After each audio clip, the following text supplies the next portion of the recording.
Today, on the art of shitbox Miatas, we get back to work on the Miata. Time to prime. Got some stuff left to do. We got to finish sanding the bumper. I'm gonna prime the hood first. That way I can get some more work done on it around things like the front bumper and the headlights. Get that all taken off. Once the hood's primed, that can dry while I get the rest of the car masked off and ready to prime so that I can prime it. Yeah, that's super exciting, I guess. All the fiberglass on the bumper is dried, so this should be pretty quick and easy to sand. I'll go over with some filler once that's done. I gotta yank the front bumper and the headlights off, and I do need to spend a little bit of time at least scuffing the insides of the jams and whatnot, so that when I apply, when I spray primer haphazardly around here, sanding it for actual paint won't be a total pain in the ass. The hood's looking all right. I'll probably try and pound out these what's left of the awful damage on here. And if I'm lucky, maybe I'll even get to experiment with the paint today. Who knows? Not only are we working on one shitbox Miata today, but we're working on two shitbox Miatas today, because Dan's brought his in for paint as well this winter. And now we're gonna spend pretty much today, or at least this morning, cleaning up this fucking mess so he can have a box to put all of his crap into. And it is a little disorganized in here, so we really gotta do something about that.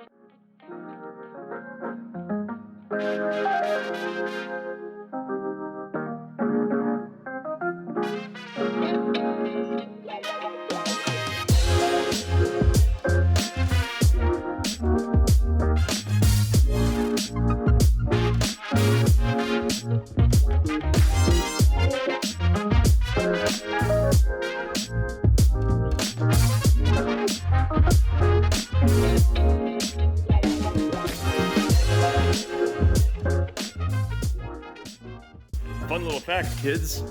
If you want to take out a wheel well cover in an MX-5, you have to remove the whole strut, because there's nothing back here in a cut. And if you want to remove a strut, you gotta remove all the strut bracing bullshit along with it.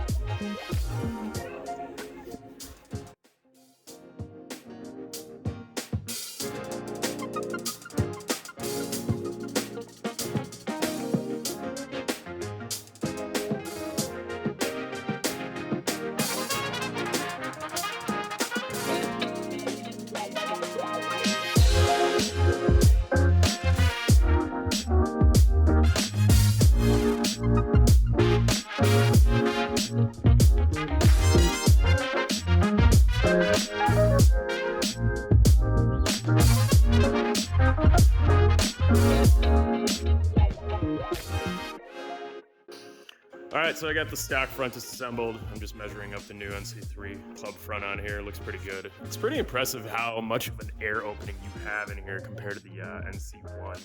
I'm almost tempted to just make my own reinforcement instead of using that thing so I get more radiator airflow. And I'm probably going to stick a oil cooler in here or on that side.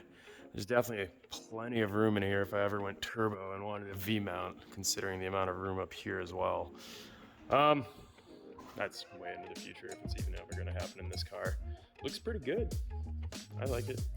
Bumper's coming along. Put in a little bit more fiberglass. Should be dry enough to sand now, but I'm going to go throw the hood into the spray booth to prime out first so it can dry and I can play with it when this is drying in the car and I can get ready for paint. Dan is over here stripping his shitbox down too, since we'll be working this thing down for the winter as well. All right, so the hood's been sanded down with 320. Everything else is ready to go. The car's been disassembled. There's a little bit more work to do on it, but I'm gonna go ahead and get this thing into the booth for primer. Dan back there is still tearing apart his NA, so that's gonna be there for a while. Why don't you come along, join me on my magical adventure? Little Chernobyl, put us in view of where I would.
hood's primed, but I had some weird shit happen here that I have never actually personally experienced, but I guess it's because I went a little too overboard trying to fill some pinholes here when I had some leftover primer. The chances are it was just drying and lifting. So my guess is that the lower coat has been trying to dry off, and then all the flash was getting caught on the upper coat and caused this frog skin.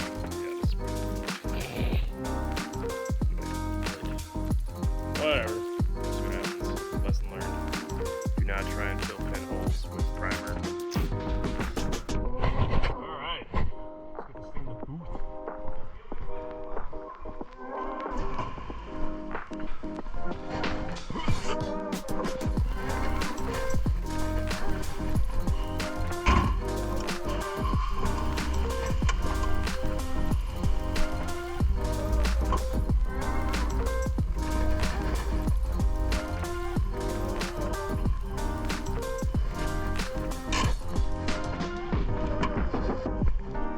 Honestly, if I find another NC for like dirt cheap under $5 grand, she's going from wheel to wheel.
Hail damage that I missed, like on this fender, a little lump back there. There was one. Jumping some pinholes from the lightweight body filler that's gonna have to get filled with glaze later. But overall, I'd say it's looking pretty good. I'm gonna go ahead and cover it with one coat of black primer as a guide coat, so when I sand this by hand, I can see exactly what I'm doing. And hopefully I'll be able to catch a dent that I saw that I missed over here. There's a little bit of damage still on this door panel over here. Overall, she's coming along pretty nicely. Baked and wrapped up out of the booth pretty soon here.